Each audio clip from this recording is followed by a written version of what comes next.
So the main thing that came out, actually there was a number of things that came out of this interview, but the main thing that came out of this is that he's very anxious or nervous about the scope of Special Counsel Robert Mueller's investigation into possible collusion with Trump campaign associates and Russia's meddling in the 2016 election. The main thing that he's very nervous about, or it seems to be upset about, is if Mueller were to venture into looking into his family's finances as part of his investigation. He particularly seemed to single out as kind of a red line that if Mueller crossed that and started looking into those matters, that might be something he considers to be a violation of what Mueller's charge, basically what he is supposed to be investigating.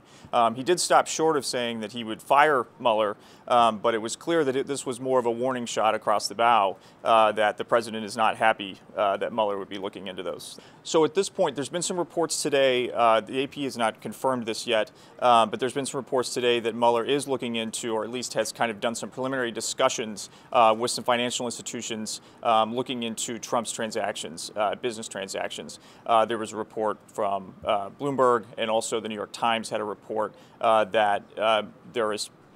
people at Deutsche Bank, which is a major lender for Trump, do expect to hear from Mueller about possibly a subpoena or some requests for some records from them.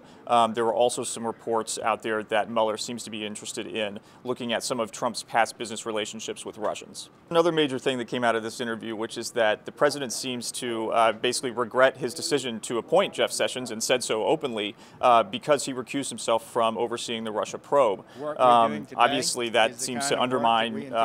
Jeff Sessions. Now, today he was asked about this at the Justice Department in an unrelated press conference, and he really ducked the question and just said, I will continue to serve as Attorney General as long as is appropriate. But obviously not a vote of full confidence coming from the president for his Attorney General.